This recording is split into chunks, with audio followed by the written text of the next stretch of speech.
शांत रहना। क्या पढ़ेंगे? अनुच्छेद कौन सा है? अनुच्छेद 82। अनुच्छेद 82 का विषय क्या है? प्रशीमन आयोग।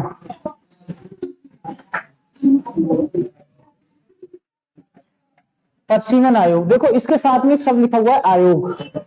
आयोग का मतलब क्या होता है? कोई भी कमेटी बनाई जाती है, आयोग में 3 से अधिक सदस्य शामिल होते हैं। तो कोई भी कमेटी होगी, कमेटी मतलब हिंदी में जैसे क्या कहते हैं? आयोग कहते हैं। ये आयोग कौन सा है? प्रशीमन आयोग है। प्रशीमन आयोग का गठन कौन करता है? कौन करेगा प्रशीमन आयोग का गठन? नहीं, कौन करेगा? केंद्र सरकार करेगी। प्रशीमन आयोग का गठन कौन करेगा? केंद्र सरकार करेगी। ये किसके, इसके जो अध्यक्ष की नियुक्ति करेगा वो कौन करेगा? राष्ट्रपति करेगा। ठीक, प्रशीमन आयोग होगा, आयोग में एक व्यक्ति क्या होगा? अध्यक्ष होगा। उस अध्यक्ष की नियुक्ति कौन करेगा? राष्ट्रपति करेगा। प्रशीमन आयोग का कार्य क्या है? क्षेत्रों का प्रशीमन करना। किसके क्षेत्रों का प्रशीमन करना? निर्वाचन क्षेत्रों का प्रशीमन। निर्वाचन क्षेत्रों का प्रशीमन करना किसका कार्य है? प्रशीमन आयोग का कार्य है। ये प्रशीमन क्या होता है? प्रशीमन का मतलब होता है क्षेत्र निर्धारण। प्रशीमन का कार्य मतलब है क्षेत्र का निर्धारण। क्षेत्र निर्धारण कब होगा? संविधान में तो ऐसा लिखा है अनुच्छेद 82 के तहत कि प्रत्येक जनगणना के बाद प्रशीमन आयोग का गठन किया जाएगा। और वो प्रशीमन आयोग क्या करेगा? क्षेत्रों का निर्धारण करेगा या फिर सीमा निर्धारण करेगा। किसका? निर्वाचन क्षेत्रों की। तो निर्वाचन क्षेत्रों का निर्धारण या क्षेत्रों का सीमा निर्धारण कौन करेगा? प्रशीमन आयोग। अब जब प्रत्येक बार जनगणना होगी तो जनगणना के बाद, जैसे मान लो हमने 2001 में जनगणना हुई, 2001 के बाद फिर 2011 में जनगणना हुई। कितने वर्ष के अंतराल पे होती है? 10 वर्ष के अंतराल पे नियमित जनगणना होती है। ठीक, तो जो नियमित जनगणना होती है इसमें जनसंख्या क्या होगी? बढ़ेगी या कमेगी? ठीक, या तो नहीं, ऐसा भी हो सकता है कम, ऐसा क्यों जरूरी नहीं कम?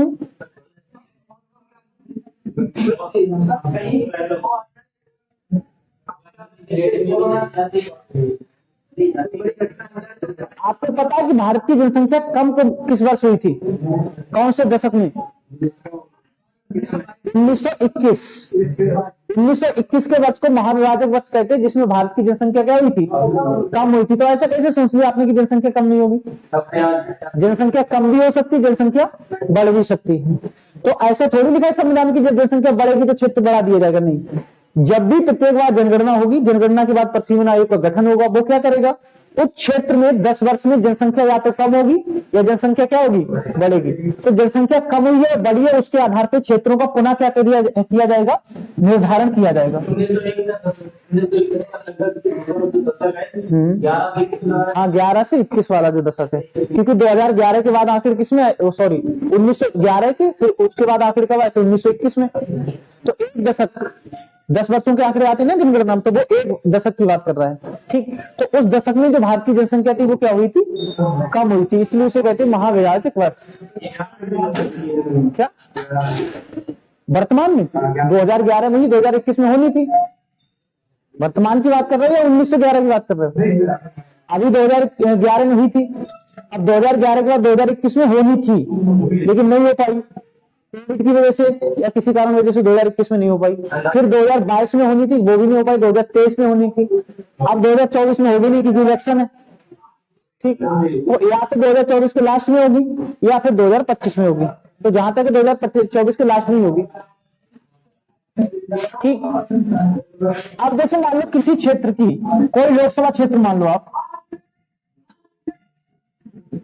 लोकसभा क्षेत्र, इस लोकसभा क्षेत्र की जनसंख्या कितनी है? हमने मान ली 5 लाख है।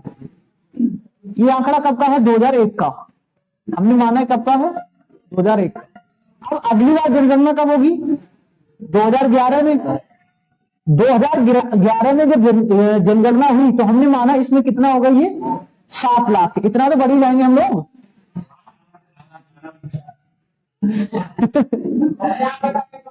तो 5 लाख से कितने हो गए? 7 लाख हो गए। लेकिन जरूरी नहीं हर क्षेत्र में इसी रेशियो से बढ़े, इसी परसेंटेज से बढ़े, ऐसा जरूरी थोड़ी है। कहीं ऐसा होगा 4 की 3 लाख, मतलब 4 की 4.5 हुई होगी, ठीक, कहीं होगा 4 की 8 लाख हो गई होगी।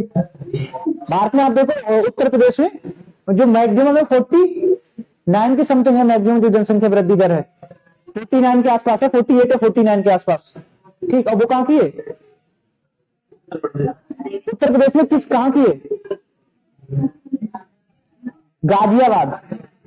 कितनी है? 49%, मतलब जनसंख्या वृद्धि है 49%, लगभग कितना हो गया? 50% के आसपास, ठीक। तो 7 लाख, 5 लाख से कितना? 7 लाख मान लो हो गए। किसी क्षेत्र में होगा कम, तो जैसे मान लो हमें 3 क्षेत्र हैं, 3 अलग अलग लोकसभा क्षेत्र हैं, 3 अलग अलग लोकसभा क्षेत्र में जनसंख्या क्या होगी? अलग अलग होगी। तो अगला जब प्रचलन लागू होगा अगली जनगणना के बाद, तो इसमें क्या किया जाएगा? इसका कुछ क्षेत्र इसमें कर दिया जाएगा, क्योंकि जिससे क्या हो जाए? रेशियो बन जाए। जरूरी नहीं कि बराबर हो, लेकिन अगर इसमें ज्यादा है तो इसमें से कुछ जनसंख्या इसमें शामिल कर दी जाएगी, इसमें अगर कम है तो इसमें इसकी कुल जनसंख्या इसमें शामिल कर दी जाएगी, थोड़ी बहुत। तो ये क्षेत्रों का निर्धारण करने का काम कौन करता है? परिसीमन आयोग करता है। प्रत्येक जनगणना के बाद ऐसा करेगा। लेकिन ऐसा हुआ नहीं। भारत में अब तक कितने परिसीमन आयोग लागू हुए हैं? 4। पहला कब हुआ था? 1952 में 51 की जनगणना के बाद, दूसरा 1962 में 61 की जनगणना के बाद, 1972 में 71 की जनगणना के बाद, फिर 2002 में। तो 2002 का परिसीमन आयोग कौन से नंबर का है? चौथे नंबर का परिसीमन आयोग वर्तमान में लागू है, जो कौन सा है? 2002 का परिसीमन आयोग है, ठीक। और 2002 के परिसीमन आयोग से ही अभी तक क्या होते हैं? हो रहे हैं, चुनाव हो रहे थे। दूसरा, कुल कितने परिसीमन आयोग का गठन हो चुका है अब तक? 4। अंतिम कौन सा है? 2002 का परिसीमन आयोग है। 2002 के परिसीमन आयोग में किस जनगणना का प्रयोग किया गया था? तो ध्यान रखना, 2001 की किस जनगणना का प्रयोग किया गया है? 2001 की जनगणना का इसमें प्रयोग किया गया है, ठीक।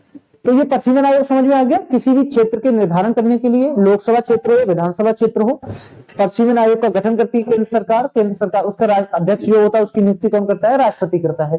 परिसीमन आयोग का कार्य क्या है? प्रत्येक जनगणना के बाद क्षेत्रों का निर्धारण करना, उनकी सीमा में परिवर्तन करना। ये कार्य है किसका? परिसीमन आयोग का।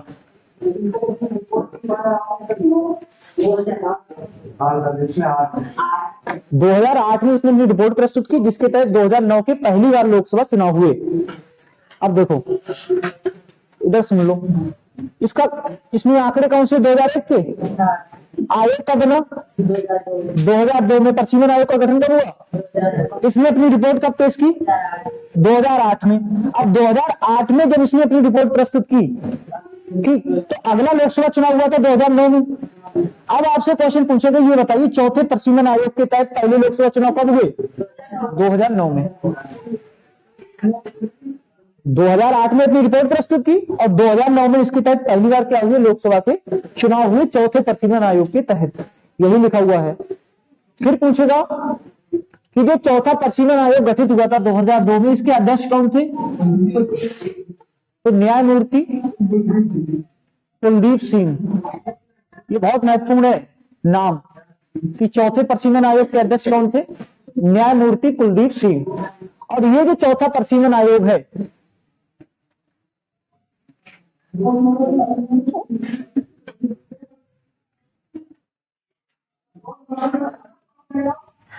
क्या हुआ? बहुत तेज पलट रहे हो तुम लोग।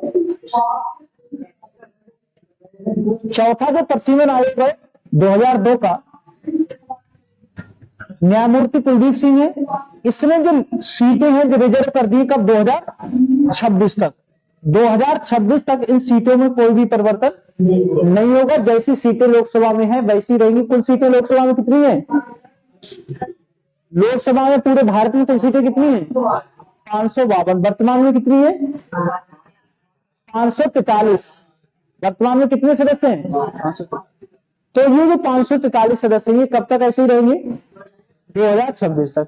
2026 में हो सकता है सदस्य बढ़ाए जाएं, हो सकता है सदस्य कम दिए जाएं, लेकिन कितने से ज्यादा नहीं कर सकते? 552 से ज्यादा नहीं कर सकते। 551 कर सकते, 50 कर सकते, 52 कर सकते, 553 नहीं कर सकते। क्योंकि लिखा गया है कि अधिकतम सदस्य संख्या कितनी हो सकती है, 552 हो सकती है। वर्तमान में कितनी है, 543 है। नहीं, 11 की जनगणना के अनुसार है। पहली बात तो कोई चेंज ही नहीं हुआ है, 2001 की जनगणना के अनुसार है अभी तो।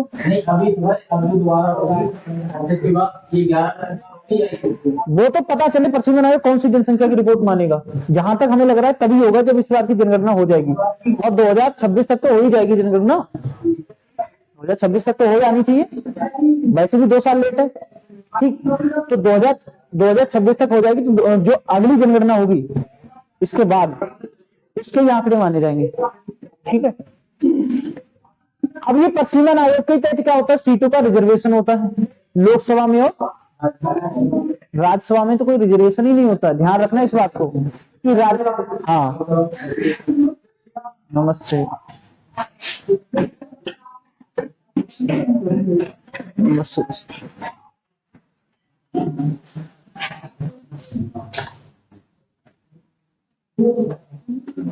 कोई दोहा सुना रहा है क्या, कौन सुना रहा है? नहीं नहीं, नमस्ते वाला कोई दोहा सुना रहा है। किसने सुनाया था? इधर आ जाओ यहाँ।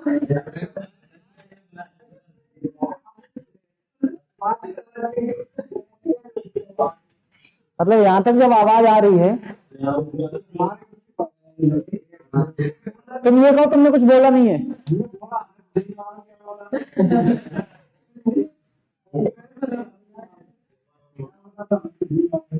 तो समझ में नहीं है, हम बताएं तो बोल दोगे?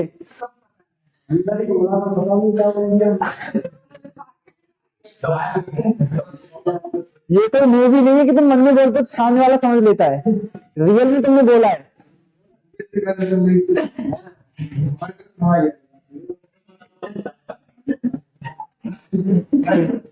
चौथे प्रसिमन आयोग, इसके तहत लोकसभा में और विधानसभा में सीटों का क्या कर दिया जाता है, आरक्षण।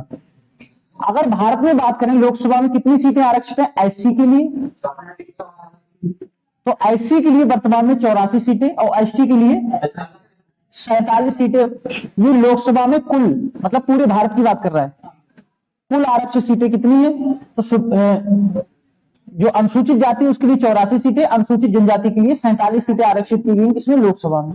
राज्यसभा में कोई भी आरक्षण लागू नहीं होता, ये कल भी बता दिया था। अगर उत्तर प्रदेश लोकसभा की बात करें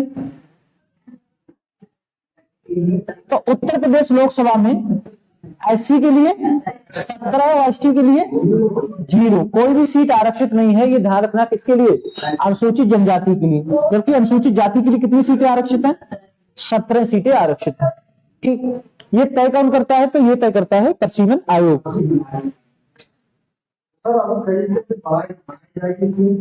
क्या बढ़ाया जाएगा, 2026 तक तो फिक्स है, 26 के बाद बढ़ाई जाएंगे अगर बढ़ाई गई तो। किसने कह दिया था, तुम्हारे सूत्र है कहीं? अरे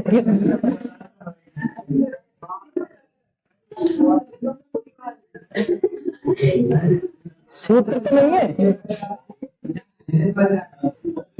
83 में क्या दिया गया है, सदनों का कार्यकाल। किसके सदनों का, संसद के सदनों का कार्यकाल। आप भली भांति परिचित हैं लोकसभा का कार्यकाल कितना होता है,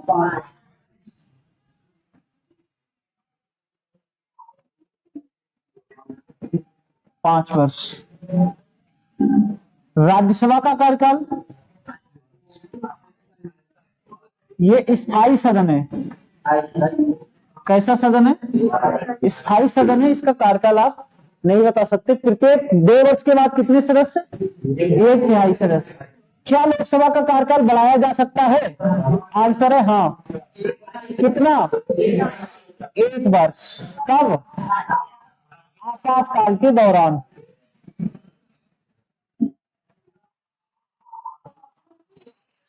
कितना बढ़ाया जा सकता है, केवल 1 वर्ष। राज्यसभा के कार्यकाल में बढ़ोतरी, क्योंकि राज्यसभा तो स्थायी सदन, तो कार्यकाल की कोई बात ही नहीं करता। राष्ट्रीय आपात, और क्या राष्ट्रपति शासन में लगाओगे? फिर अनुच्छेद 85 में किसकी बात कर रहा है? संसद के सत्रों की बात कर रहा है। खुश रहो।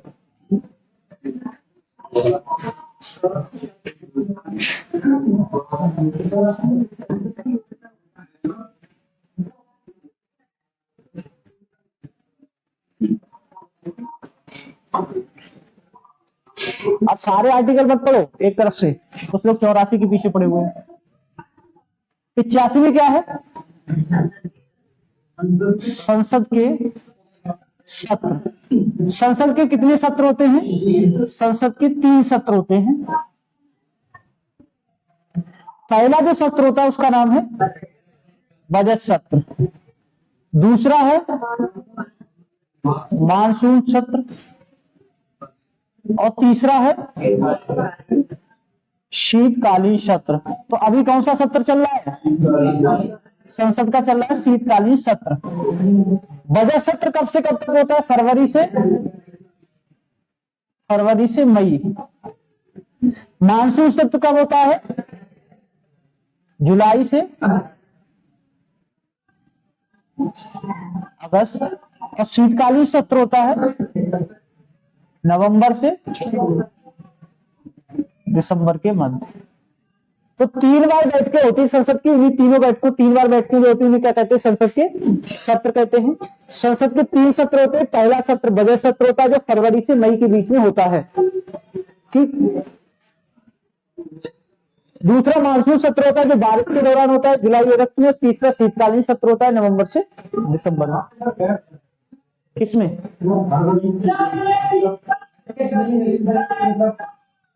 तो फरवरी से मई के मध्य होना ही होना है। इनका जुलाई अगस्त के मध्य होना है। इधर उधर हो सकता है थोड़ा बहुत लेट, लेकिन जुलाई अगस्त में होना है। इनका नवंबर दिसंबर में ही होना है।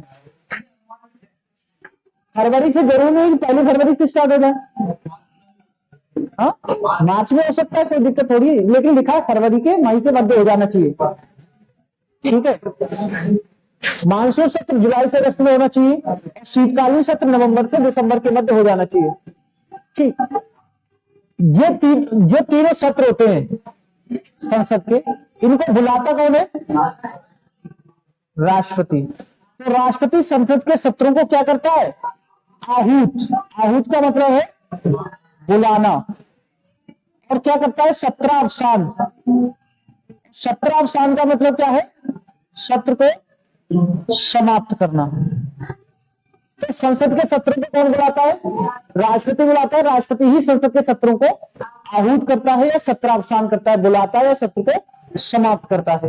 एक साल में कितने सत्र होते हैं? 3। लेकिन कम से कम कितने होने चाहिए? 2 सत्र। कम से कम कितने हो? 2 सत्र हो।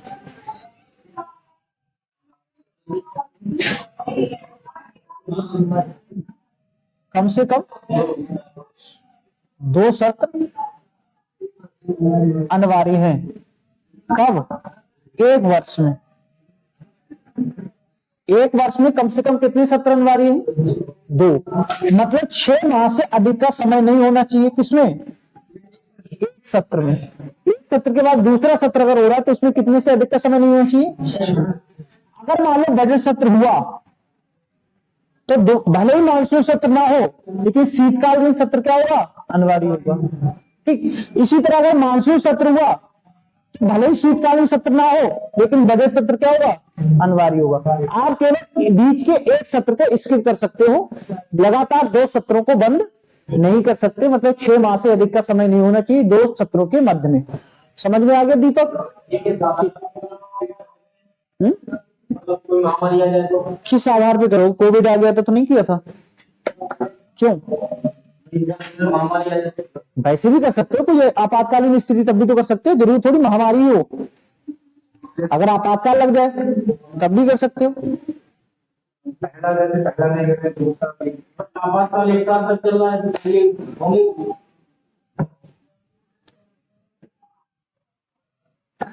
पहले तुम बताओ क्या पूछ रहे थे?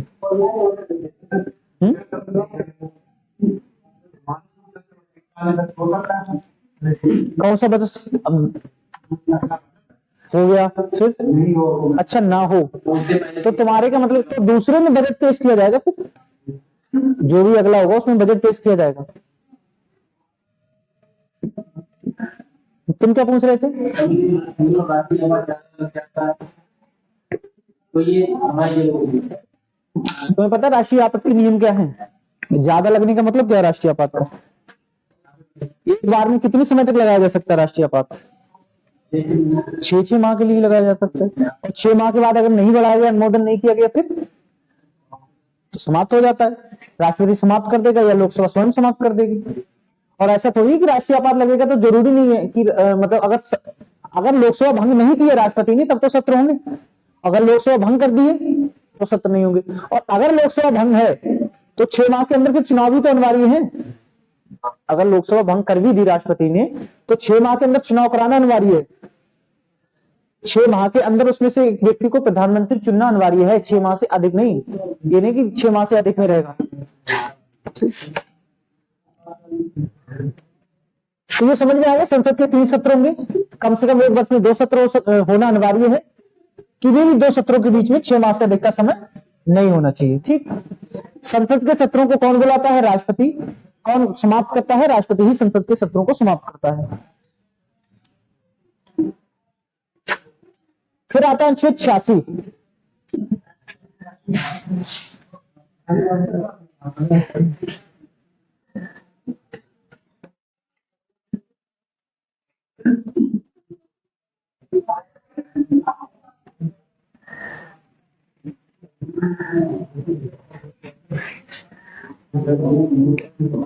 अनुच्छेद 86 में क्या है? राष्ट्रपति का अभिभाषण। राष्ट्रपति प्रत्येक बजट सत्र में क्या करता है? भाषण करता है। पहला सत्र कौन सा है? बजट सत्र। बजट सत्र में राष्ट्रपति उपस्थित होता है तो राष्ट्रपति उसमें क्या करता है? भाषण करता है, जिसे क्या कहते हैं? राष्ट्रपति का अभिभाषण कहते हैं। आपको ये ध्यान रखना है कि जो राष्ट्रपति का अभिभाषण होता है इसमें राष्ट्रपति के शब्द नहीं होते हैं। किसके द्वारा लिखित होता है? मंत्रिमंडल के द्वारा। ये किसके द्वारा लिखित होता है? मंत्रिमंडल के द्वारा लिखित होता है राष्ट्रपति का अभिभाषण। राष्ट्रपति जो मंत्रिमंडल जो भी लिख देगा उसमें उसी को राष्ट्रपति क्या कर देता है? केवल पढ़ने का काम करता है। राष्ट्रपति अपने शब्दों का प्रयोग नहीं कर सकता। इसमें होता क्या है? इसमें यह होता है कि आने वाले बजट सत्र में हम क्या क्या कार्य करेंगे और पीछे वाला जो बजट सत्र है उसमें हमने कितनी प्राप्तियां की, क्या क्या कार्य हमने किए। तो एक तरफ से ऐसे समझ लो, राष्ट्रपति बोलता है किसकी तरफ से? सरकार की तरफ से। राष्ट्रपति सरकार का जो भी पूरा कार्य होता है पिछले बजट सत्र का या पिछले बार उसका क्या कहते हैं वित्तीय वर्ष का, वो रखता है ठीक बजट सत्र के दौरान। इसी को राष्ट्रपति का क्या कह देते हैं? राष्ट्रपति का अभिभाषण। फिर आता है अनुच्छेद 87 जिसमें राष्ट्रपति के विशेष अभिभाषण की बात की गई है। राष्ट्रपति का विशेष अभिभाषण।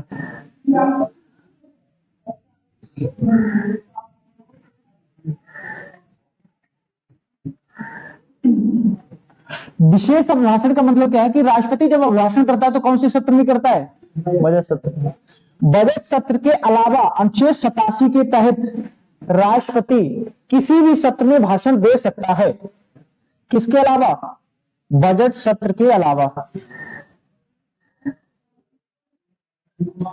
राष्ट्रपति संसद के किसी भी सत्र में भाषण दे सकता है। उसी को क्या कहते हैं? राष्ट्रपति का विशेष अभिभाषण का अधिकार कहते हैं। और जो राष्ट्रपति का विशेष अभिभाषण होता है ये कब होगा? संयुक्त बैठक में। किसमें होगा? संयुक्त बैठक में। संयुक्त बैठक बुलाई जाएगी और संयुक्त बैठक जब बुलाई जाएगी तो राष्ट्रपति उसमें क्या करेगा? भाषण करेगा। उसी को कहते हैं विशेष अभिभाषण। या सीधे समझ लो बजट सत्र के अलावा जो भी भाषण दे रहा है 2 सत्रों में वो राष्ट्रपति का क्या है? विशेष अभिभाषण है। बजट में अगर दे रहा है तो वो ये कहलाएगा राष्ट्रपति का अभिभाषण। 86 के तहत ये तो पावर इसकी है ही। इसके अलावा दे सकता है तो अनुच्छेद 87 के तहत दोनों सत्रों में दे सकता है। फिर अनुच्छेद 88।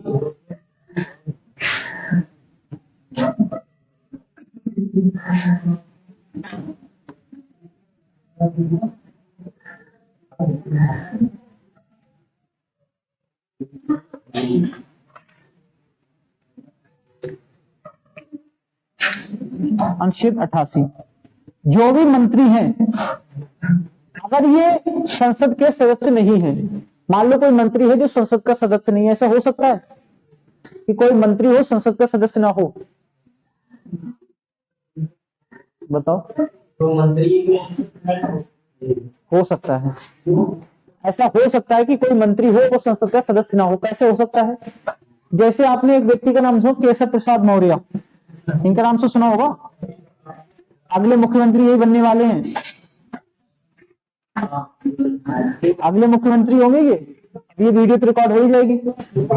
उत्तर प्रदेश के अगले मुख्यमंत्री यही है, केशव प्रसाद मौर्य।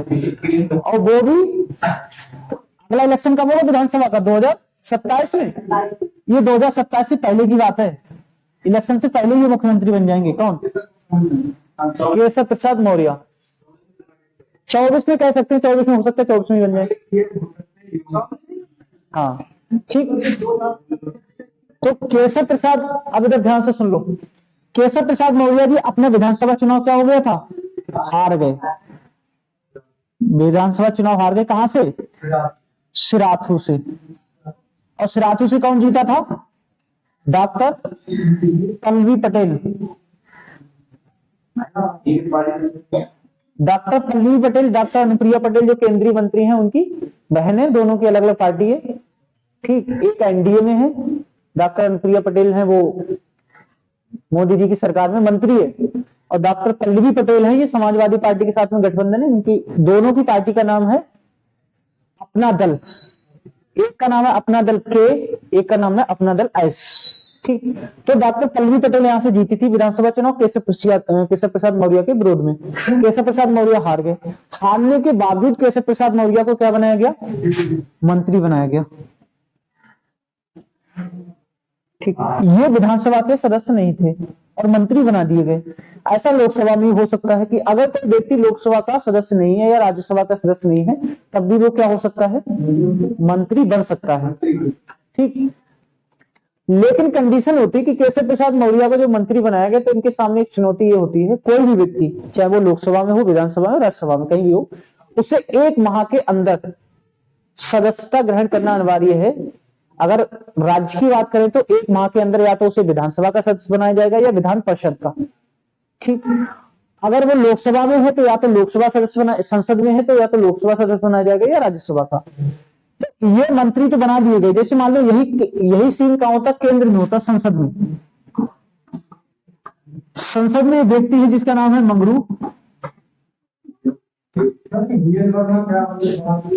तो इस व्यक्ति को, मंगरू को, ये चुनाव हार गया। चुनाव हारने के बावजूद इसे क्या बनाया जा सकता है? मंत्री बनाया जा सकता है। मंत्री बना दिया तो संसद की पहली सत्र, जैसे मान लो बजट सत्र हुआ, अब ये सदस्य है अभी मंगरू क्या? नहीं है। समझ लो ये सदस्य नहीं है, तब तक संसद का बजट सत्र या कोई सा भी सत्र शुरू हो गया। मंगरू इस समय मंत्री नहीं है, लेकिन मंगरू तब भी उसमें क्या कर सकता है? भाग ले सकता है संसद के सत्रों में। किसके आधार पे? मंत्री पद के आधार पर। किसके आधार पर? मंत्री पद के आधार पर। लेकिन ये जो मंगरू मंत्री बनाया गया, इसके सामने चुनौती है कि 1 माह के अंदर इसे सदस्यता ग्रहण करनी अनिवार्य है, चाहे वो राज्यसभा से चाहे वो लोकसभा से। और अगर 1 माह के अंदर सदस्यता ग्रहण नहीं कर पाया तो इसका मंत्री पद क्या हो जाएगा? समाप्त हो जाएगा। ठीक, तो अनुच्छेद 88 क्या कहता है कि जो मंत्री होते हैं वो, और जो महान्यायवादी है वो, ये सदन की कार्रवाइयों में भाग ले सकते हैं। तो मंत्री जब भी आता है तो ऐसा लगता है कि मंत्री तो ले ही सकता है, कि मंत्री तो सदस्य होता नहीं। जरूरी नहीं कि वो मंत्री सदस्य हो। मंत्री सदस्य नहीं होगा तब भी क्या कर सकता है? वो सदन की कार्रवाइयों में भाग ले सकता है मंत्री पद के आधार पर। और महान्यायवादी भी सदन की कार्रवाइयों में भाग ले सकता है। ना तो ये जो मंत्री जो सदन का सदस्य नहीं है, एक तो वो मंत्री होगा जो सदन का सदस्य पहले से बना हुआ है, और एक वो व्यक्ति होगा जो सदन का सदस्य नहीं है। जैसे मंगरू सदन का सदस्य है? नहीं है। अब किसी और व्यक्ति का नाम लिखो यहां।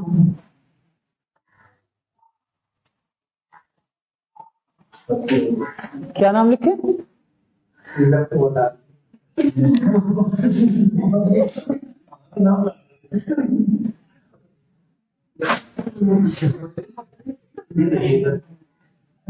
लप्पू लिख दे इसके आगे। ये व्यक्ति संसद का सदस्य है।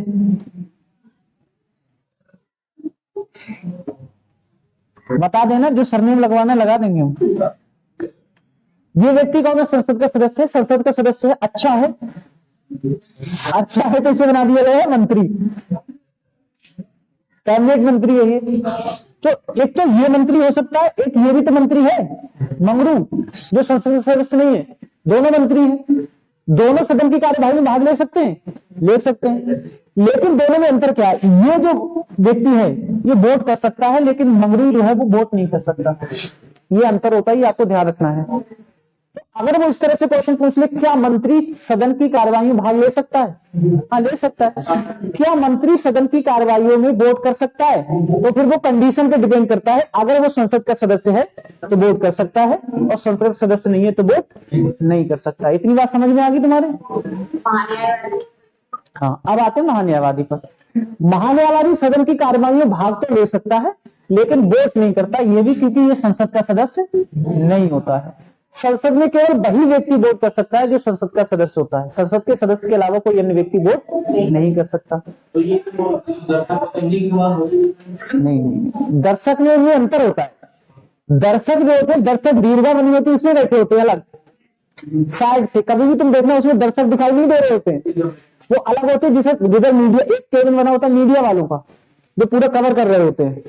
ठीक, एक तरफ दर्शक दीर्घा बनी होती है, दर्शक दीर्घा में बैठ के आप सदन की कार्रवाइयों को देख सकते हो, एंजॉय कर सकते हो उसे। हाँ, सुन सकते। और क्या अपना मत रखने जाओगे वहां? तुम्हारा मत रखने के लिए तुम्हारा प्रतिनिधि है ना। बस तुम ये देख सकते हो कि हमारा सांसद कितना एक्टिव है, बोलता भी है, नहीं बोलता है, या केवल हंसने के लिए जाता है। बहुत से तो सोते रहते हैं, बहुत से तो ये नहीं पता होता कि चल क्या रहा है। मतलब पुतले की तरह होते, जाके बैठ जाते, चले जाते।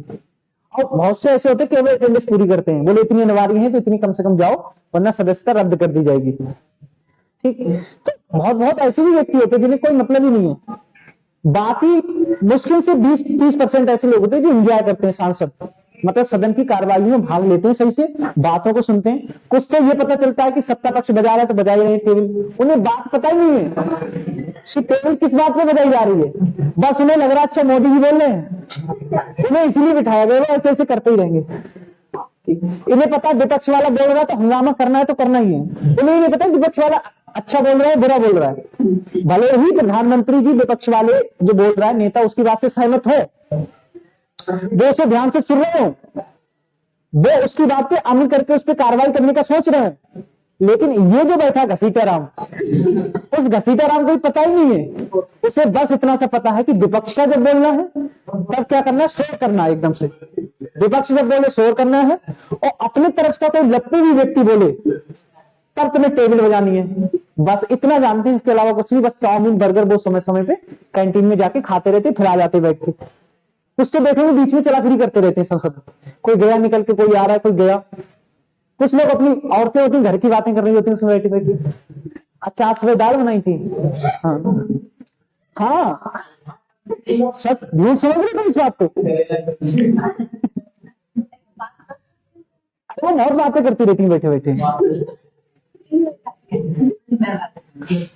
तो इस तरह भी आप देखना, कभी कार्रवाई को पूरा सही से देखोगे तो उसमें पता चला कोई वो एक व्यक्ति कोई गाली दे रहा था सांसद दूसरे सांसद को, और उसके पीछे कोई मंत्री बैठे थे, वो हंस रहे थे। हंस क्यों रहे थे? वो आपस में कुछ बात कर रहे थे, उसे पता ही नहीं था कि क्या बात चल रही है, और वो गुस्सा में गाली दे रहा है। उनको ऊपर आरोप आ गया कि भाई तुम्हारा व्यक्ति गाली दे रहा है विपक्ष वाले को और तुम हंस रहे हो। उन्हें पता ही नहीं था, मतलब मुझे पता ही नहीं था क्या बात चल रही थी।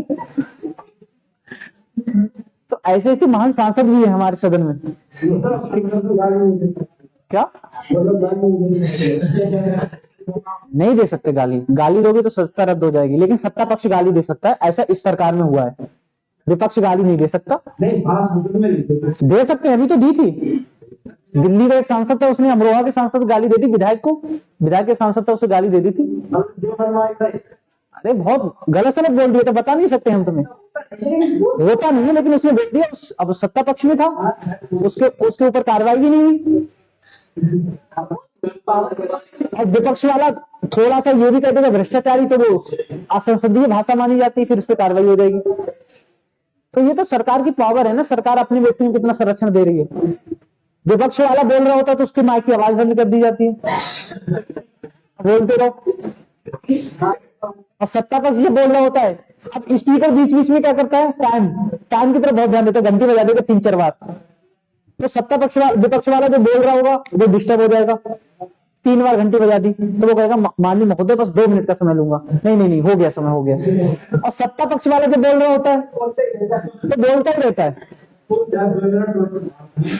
समय बहुत कम दिया जाता है, वो पहले से निर्धारित होता है ना, इतना समय दिया जाएगा तुम्हें बोलने का, ठीक। और कई बार तो जो अध्यक्ष होता है ना, अध्यक्ष जो कर रहा होता है वो ध्यान ही नहीं देता क्या बात कर रहे, बोले बस हो गया हो गया हो गया हो गया, मतलब उसकी बात सुनो मत, कुछ मत करो, हो गया हो गया हो गया कर देते हैं। क्या बहुत ज्यादा आवाज आती है तो वो सबके लिए होते ना, हेडफोन लगे हुए, आराम से हो सकता है उसमें म्यूजिक व्यूजिक बजा लो, ऐसा कर लो। कई बार तो लोग पकड़े गए ऐसे कुछ और देख रहे थे टैबलेट में, पता चला। हाँ जो दिए गए फोन वगैरह, अब तो टोटल जो होती है वो डिजिटल है, तो पता चला उसमें कोई वेब सीरीज देख रहे हैं मिर्जापुर। ऐसा एक बार हुआ था, वो बता नहीं सकते यहाँ, विदेश में ऐसा हुआ था, बहुत इस तरह की वो हो गया था। ये समझ में आ गया, महान्यायवादी मंत्री भाग ले सकते हैं लेकिन क्या नहीं कर सकते, वोट नहीं कर सकते हैं।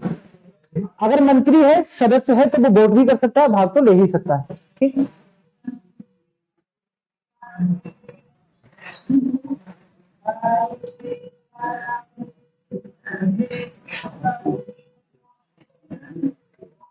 अगला है अनुच्छेद आपका 88 हो गया, 89 महत्वपूर्ण आर्टिकल है। आर्टिकल ये महत्वपूर्ण नहीं है, इनके बीच जो विषय है वो महत्वपूर्ण है। इसमें किसकी बात कर रहा है, राज्यसभा के सभापति व उपसभापति, राज्यसभा के सभापति तथा उपसभापति। राज्यसभा का जो सभापति होता है वो कौन होता है, उपराष्ट्रपति। उपराष्ट्रपति राज्यसभा का क्या होगा, सभापति।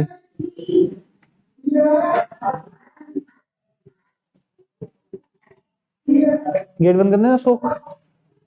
राज्यसभा का सभापति, और जो उपसभापति होता है वो क्या होता है, राज्यसभा में से ही एक व्यक्ति होता है।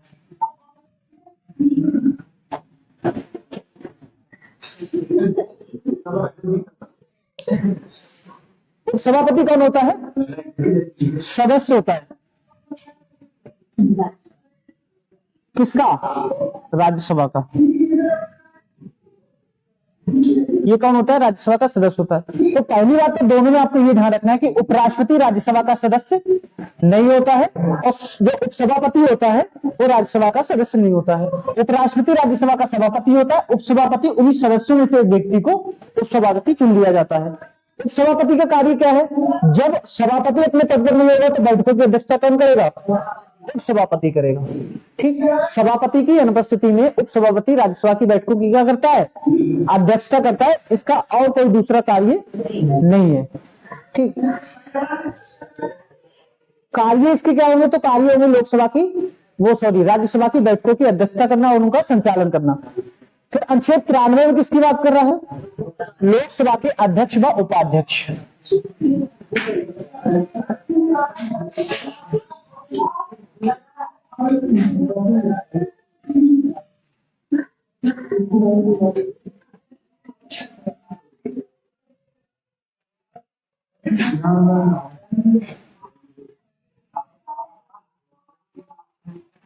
लोकसभा के अध्यक्ष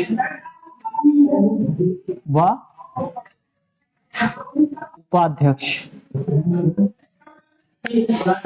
सबसे पहले जो लोकसभा का अध्यक्ष होता है, ये अध्यक्ष कौन होता है, और जो उपाध्यक्ष होता है, ये दोनों लोकसभा के क्या होते हैं, सदस्य। अध्यक्ष जो होता है वो भी लोकसभा का सदस्य होता है, और जो उपाध्यक्ष होता है ये भी कौन होता है, सदस्य होता है, किसका, लोकसभा का। ये दोनों लोकसभा के क्या होते हैं, सदस्य होते हैं, ठीक। आपसे पूछेगा बताइए पहले लोकसभा अध्यक्ष कौन थे, तो पहले लोकसभा अध्यक्ष कौन थे, 1921 में बनाए गए थे, क्योंकि लोकसभा का गठन कब हुआ था, 1919 में। 1921 में किसे बताया गया था, फ्रेडरिक व्हाइट। लिखा है नोट में, पेन से लिखा होगा, दिखाई दे रहा है थोड़ा बहुत। ठीक, फिर ये तो पहले लोकसभा अध्यक्ष है भारत के अंदर। अगर पूछा जाए पहले लोकसभा अध्यक्ष कौन है, फ्रेडरिक वाइट कब बने थे, 1921 में। पहले भारतीय लोकसभा अध्यक्ष पूछे तो 1925 में किसे बनाया गया, विट्ठल भाई पटेल। ये प्रथम भारतीय लोकसभा अध्यक्ष।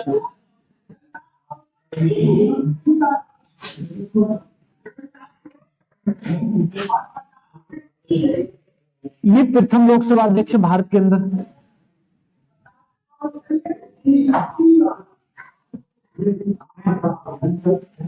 नहीं, देखने से तुम्हें क्या लग रहा है, नाम से क्या लग रहा है, हाँ तो अंग्रेजी है। फ्रेडरिक वाइट है, 1921 में बनाएंगे प्रथम लोकसभा अध्यक्ष। विट्ठल भाई पटेल प्रथम भारतीय लोकसभा अध्यक्ष। पूछिए स्वतंत्रता के बाद,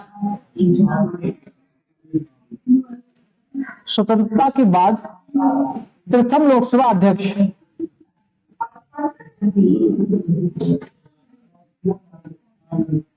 जी.वी. मावलंकर, गणेश वासुदेव मावलंकर, जो स्वतंत्रता के बाद या आजादी के बाद भारत के क्या बने, प्रथम लोकसभा अध्यक्ष बने। फिर पूछेगा प्रथम महिला लोकसभा अध्यक्ष।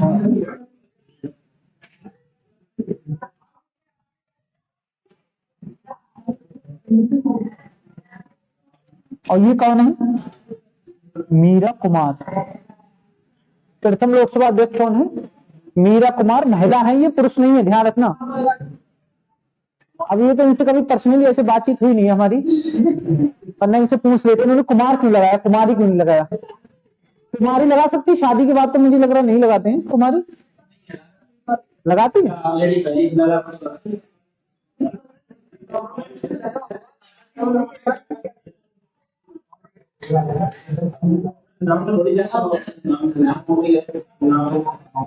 पता नहीं है हमें, लेकिन हम पूछ रहे हैं। तो मीरा कुमार इनका नाम है, ये महिला है, इतना ध्यान रखें। कुमार सरनेम होता है, ये तो होता है कुमार सरनेम, ये तो सरनेम है, ठीक, वो वाला कुमार नहीं कि कोई भी कुमार लगाए घूम रहा है, इनका सरनेम कुमार होगा। अब जैसे लड़कियां, जैसे किसी का सरनेम सिंह होता है तो लड़कियां भी तो सिंह लगाती है ना, सिंह, हाँ सिंह, सिंह समझ रहे, सिंह।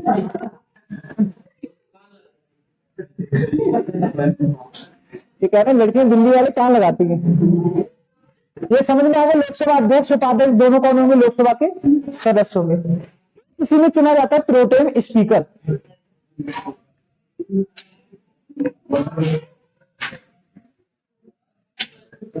प्रोटेम स्पीकर, अब देखो प्रोटेम स्पीकर क्या होता है, जो सबसे वरिष्ठतम सदस्य होता है, लोकसभा का सबसे वरिष्ठतम सदस्य।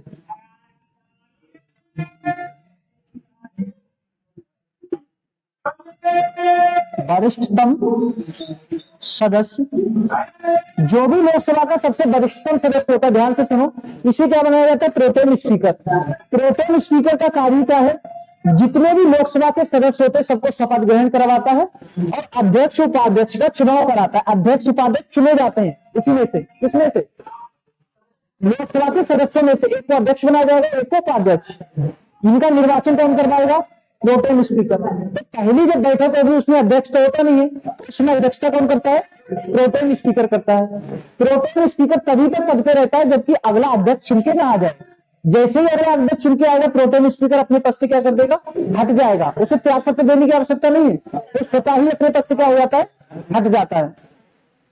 अध्यक्ष उपाध्यक्ष उसके बाद अध्यक्ष क्या करने लगता है, बैठकों की अध्यक्षता करने लगता है। तो प्रोटेम स्पीकर का कार्य बस इतना सा है कि जो सदस्य आएंगे निर्वाचित होकर उन्हें शपथ दिलाएगा, ठीक, और अध्यक्ष और उपाध्यक्ष पद जो चुनाव पद के लिए चुनाव होंगे उनका निर्वाचन कराएगा। जैसे ही अगला अध्यक्ष चुन जाएगा, प्रोटेम स्पीकर का पद स्वतः ही क्या हो जाएगा, समाप्त हो जाएगा, ये अपने पद पे नहीं रहेगा, ठीक। फिर सारी बैठकों की अध्यक्षता कौन करता है, अध्यक्ष करता है लोकसभा का। लोकसभा का अध्यक्ष जब नहीं होगा तो अध्यक्षता कौन करेगा, उपाध्यक्ष करेगा। उपाध्यक्ष के पास इतना सा काम है, जब अध्यक्ष नहीं होगा तो उपाध्यक्ष करेगा। अगर मान लो अध्यक्ष उपाध्यक्ष दोनों नहीं होंगे तो राष्ट्रपति किसी भी एक वरिष्ठ व्यक्ति को क्या करेगा, लोकसभा का अध्यक्ष चुनेगा, उपाध्यक्ष नहीं, क्या चुनेगा, अध्यक्ष। इसी तरह सभापति उपसभापति दोनों नहीं है राज्यसभा में, तो राष्ट्रपति अपनी मर्जी से एक वरिष्ठ सदस्य को क्या चुन देता है, राज्यसभा का सभापति चुन देगा। ठीक, उसके लिए निर्वाचन कराने की आवश्यकता नहीं है। फिर आता है लोकसभा जो अध्यक्ष होता है उसकी विशिष्ट शक्तियां, मतलब इसके पास कुछ स्पेशल पावर होती हैं लोकसभा अध्यक्ष के पास। क्या होती है, एक तो कोई विधेयक धन विधेयक है, इसका निर्णय कौन करेगा, लोकसभा अध्यक्ष धन विधेयक का निर्णय करता है।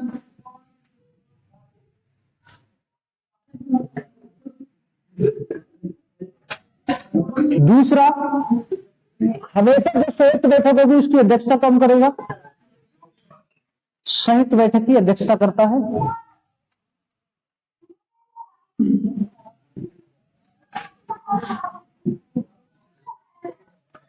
तीसरा, जो भी लोकसभा के सदस्य हैं उनका त्याग पत्र कौन स्वीकार करता है, त्याग पत्र स्वीकार करता है।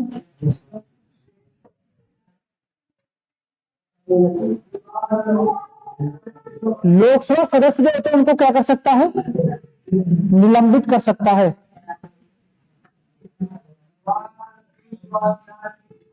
कोई व्यक्ति दल बदल का दोषी है, इसका निर्णय भी कौन करेगा, लोकसभा अध्यक्ष करेगा। दल बदल के दोषी का निर्णय करता है।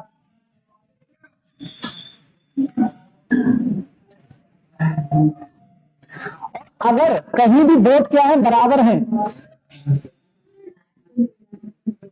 बराबर मत होने की स्थिति में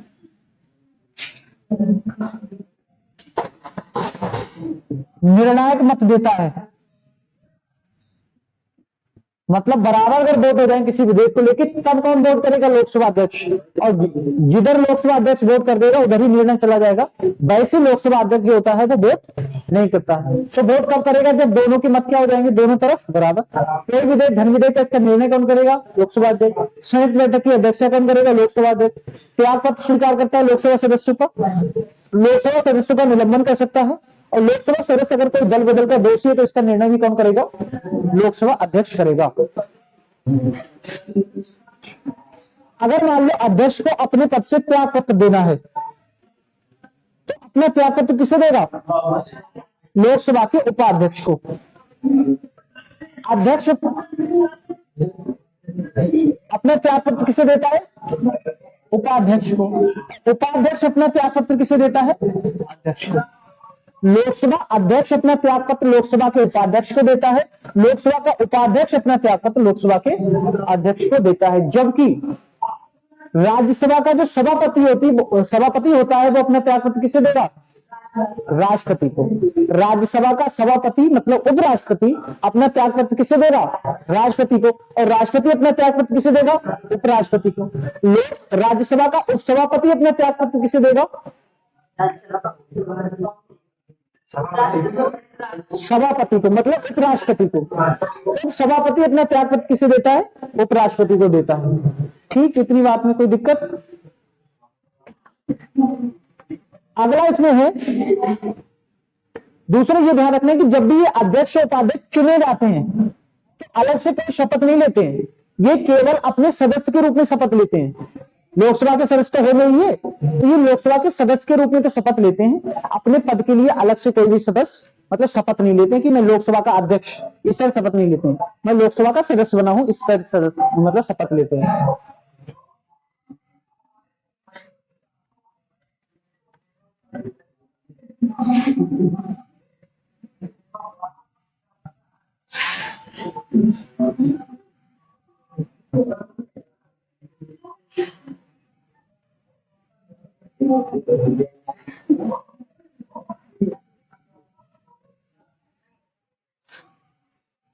अब देखो, अगर लोकसभा से प्रधानमंत्री बना है, बहुमत कहां होना चाहिए प्रधानमंत्री के लिए, लोकसभा में। अगर लोकसभा में प्रधानमंत्री जो है वो लोकसभा का सदस्य है, जिसकी भी सरकार होती है केंद्र में, वो दो नेता चुनता है, जिसे कहते हैं नेता सत्ता पक्ष। और नेता सत्ता पक्ष कौन होता है, बहुमत प्राप्त दल का नेता जो होता है वो क्या कहलाता है, नेता सत्ता पक्ष कहलाता है। अगर लोकसभा से वो व्यक्ति है बहुमत प्राप्त दल का नेता, जैसे मोदी जी है, कहां से है? लोकसभा से, तो वो लोकसभा में क्या हो जाएंगे? नेता सत्ता पक्ष। और नेता सत्ता पक्ष लोकसभा में कौन है? मोदी जी। नेता सत्ता पक्ष कौन है? मोदी जी है लोकसभा में। फिर अगर लोकसभा में तो एक दूसरा सदन कौन सा है? राज्यसभा। तो एक जगह तो प्रधानमंत्री होगा, अगर वो लोकसभा में तो लोकसभा में नेता सत्ता पक्ष होगा, राज्यसभा से चुना गया तो राज्यसभा में सत्ता पक्ष होगा। अब राज्यसभा में एक नेता सत्ता पक्ष अलग से ही चुनेंगे अपना नेता सत्ता पक्ष। और राज्यसभा में वर्तमान में नेता सत्ता पक्ष कौन है? पीयूष गोयल। ये राज्यसभा में वर्तमान में कौन है? नेता सत्ता पक्ष है। तो सत्ता पक्ष का नेता दोनों सदनों में होता है, एक जगह प्रधानमंत्री, दूसरी जगह प्रधानमंत्री के अलावा किसी अन्य व्यक्ति को चुना जाता है, जिसे भी बहुमत प्राप्त दल अपने नेता के रूप में चुने। फिर होता है नेता विपक्ष। नेता विपक्ष कौन होता है? विपक्षी दल का नेता। विपक्षी दल कौन होता है? बहुमत प्राप्त दल के अलावा, बहुमत प्राप्त दल के अलावा अन्य दल, जिसे कम से कम कितनी सीटें प्राप्त हुई हो? अन्य दल जिसे कम से कम 10% सीटें प्राप्त हुई हैं, वो क्या कहलाता है? विपक्षी दल कहलाता है। तो होगा बहुमत प्राप्त दल, ठीक, सत्ता पक्ष जिसे कह देते हैं। दूसरा होगा दूसरे नंबर का। दूसरे नंबर पे अगर मान लो दो आ गए, दो को 15% सीटें मिली हैं, एक को 15 मिली, एक को 16, फिर कौन सा बनेगा? 16 वाला। लेकिन कम से कम कितनी मिलनी चाहिए? 10%। तो लोकसभा में वर्तमान में अगर बात करें तो कोई भी दूसरा दल है ही नहीं बीजेपी के अलावा जिसे 10% सीटें मिली हो, और लोकसभा में इसी वजह से कोई भी विपक्षी दल नहीं है। विपक्षी दल नहीं है तो विपक्ष का नेता भी नहीं है। जो विपक्षी दल होता है वो अपना नेता चुनता है लोकसभा में, उसी को कहते हैं लोकसभा में नेता विपक्ष। और वर्तमान में लोकसभा में कोई भी नेता विपक्ष नहीं है। इसी तरह क्या होता है राज्यसभा में? राज्यसभा में जिसे 10% सीटें मिली है वो क्या कहलाएगा? विपक्षी दल, बहुमत प्राप्त दल के अलावा, ठीक। तो ये अपना नेता चुनेंगे और वो नेता क्या कहलाएगा? नेता विपक्ष या नेता प्रतिपक्ष। और वर्तमान में नेता प्रतिपक्ष या विपक्ष कौन है? मल्लिकार्जुन खड़गे। तो जो खड़गे ये वर्तमान में क्या है? विपक्षी दल के नेता है, नेता प्रतिपक्ष है। तो दो नेता, एक तो लोकसभा में चुना जाएगा, राज्यसभा में सत्ता पक्ष की तरफ से, वो नेता क्या कहलाएगा? नेता सत्ता पक्ष कहलाएगा। वर्तमान में लोकसभा में नेता सत्ता पक्ष कौन है? नरेंद्र मोदी जी हैं। राज्यसभा में एक नेता सत्ता पक्ष चुना जाएगा, वर्तमान में कौन है? पीयूष गोयल है। इसके अलावा दूसरा दल जिसे कम से कम कितनी सीटें प्राप्त हुई है? 10% सीटें प्राप्त हुई बहुमत प्राप्त दल के अलावा। और अगर ऐसे दो दल हैं जिन्हें 10% से ज्यादा सीटें प्राप्त हुई है, तो उनमें से जिसे ज्यादा प्राप्त हुई वो क्या बनेगा? विपक्षी दल बनेगा। विपक्षी दल एक अपना नेता चुनेगा किसमें? लोकसभा में। एक नेता चुनेगा किसमें? राज्यसभा में। वर्तमान में किसी को भी लोकसभा में 10% सीटें प्राप्त नहीं है, तो लोकसभा में कोई भी विपक्षी दल का नेता नहीं है। राज्यसभा में कांग्रेस है जिसे 10% सीटें प्राप्त है बीजेपी के अलावा। तो वर्तमान में नेता विपक्ष कौन है? मल्लिकार्जुन खड़गे हैं, जो किसके हैं? कांग्रेस के हैं। ठीक, यही तक।